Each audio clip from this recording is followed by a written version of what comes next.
প্রিয় বন্ধুরা, আমি গুগলের জেমিনিকে প্রশ্ন করেছিলাম, জিন সম্পর্কে তোমার কি ধারণা এবং জিন কিভাবে সৃষ্টি হয়, তারা কিভাবে পৃথিবীতে বসবাস করে, তাদের জন্ম মৃত্যু কিভাবে হয়, এই সম্পর্কে প্রশ্ন করেছিলাম। তো জেমিনি কি উত্তর দেয় সেটা আপনাদেরকে আমি শোনাবো আজকে। তো আপনারা শুনবেন জেমিনি কি বলে। হ্যালো জেমিনি, আমাকে শুনতে পাচ্ছ? জি, আমি আপনাকে স্পষ্ট শুনতে পাচ্ছি।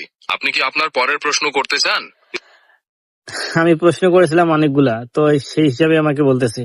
আচ্ছা যা হোক, শোনো, জিন সম্পর্কে তোমার কি ধারণা আছে?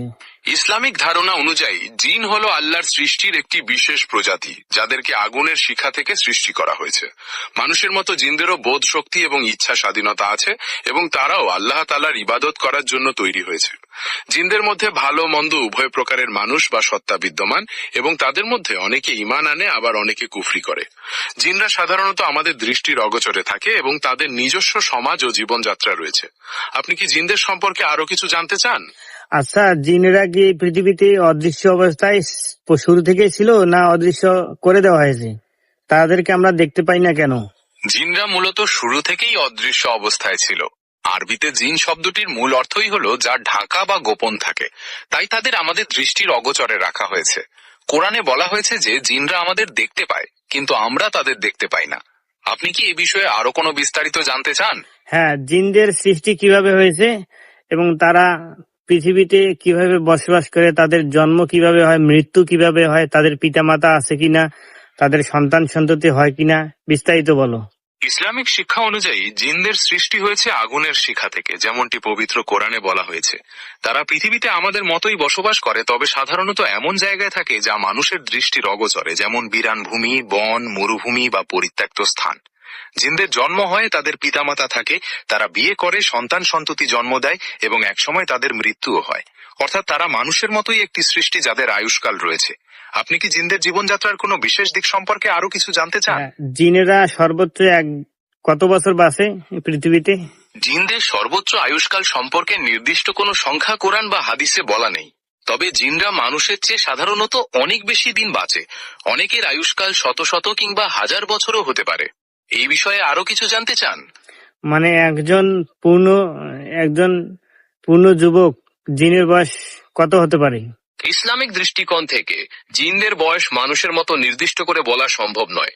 যেহেতু তাদের আয়ুষ্কাল শত বছর বা হাজার বছরও হতে পারে, তাই একজন পূর্ণ যুবক জিন বলতে ঠিক কত বছর বোঝাবে তা নিশ্চিত করে বলা যায় না। তবে এটা বলা যায় যে মানুষের তুলনায় তাদের যৌবনকাল অনেক দীর্ঘ হয়। জিনদের মৃত্যুও মানুষের মতোই একটি শারীরিক প্রক্রিয়া। কোরআন এবং হাদিস অনুযায়ী তাদেরও নির্দিষ্ট আয়ুষ্কাল রয়েছে, এবং সেই সময় পূর্ণ হলে তারা মৃত্যুবরণ করে।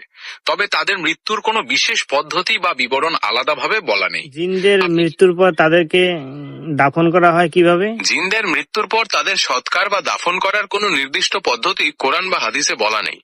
যেহেতু তারা মানুষের মতোই একটি অদৃশ্য সৃষ্টি, তাই তাদের মৃতদেহ কিভাবে ট্রোলিং করা হয় সে বিষয়ে শরীয়তে কোনো নির্দেশনা দেওয়া হয়নি।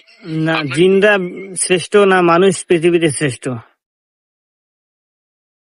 ইসলামিক শিক্ষা অনুযায়ী মানুষই পৃথিবীর শ্রেষ্ঠ জীব। আল্লাহ তাআলা মানুষকে সৃষ্টির সেরা মর্যাদা দিয়েছেন, এবং ফেরেশতা ও শয়তান সহ সকলকে হযরত আদম আলাইহিসসালামকে সেজদা করার নির্দেশ দিয়েছিলেন। জিনদেরও ইবাদতের জন্য তৈরি করা হয়েছে, কিন্তু মর্যাদার দিক থেকে মানুষই শ্রেষ্ঠ। জিনেরা মানুষের ক্ষতি করে কেন বলতো? জিনদের মধ্যে যারা মানুষের ক্ষতি করে তারা সাধারণত অবিশ্বাসী বা দুষ্ট প্রকৃতির জিন। মানুষের মতো জিনদেরও বোধ শক্তি এবং ইচ্ছা স্বাধীনতা আছে, তাই কেউ কেউ সৎ পথে চলে, আবার কেউ কেউ কুফরি বা পাপ কাজ বেছে নেয়। এই দুষ্ট জিনরা অনেক সময় মানুষের প্রতি হিংসা, প্রতিশোধ নেওয়ার ইচ্ছা বা অন্য কোনো কারণে সমস্যা সৃষ্টি করতে পারে, কিংবা হয়তো মানুষ তাদের কোনোভাবে বিরক্ত করেছে, এমনটাও হতে পারে। তো প্রিয় বন্ধুরা, আমি নিজে বলিনি, কিন্তু গুগল থেকে জেমিনি বলেছে। আর এটা হলো গুগলের জেমিনি সম্পর্কে তো আপনারা অনেকেই জানেন। তো ভিডিওটি ভালো লাগলে শেয়ার করে দিবেন এবং সম্পূর্ণ ভিডিওটি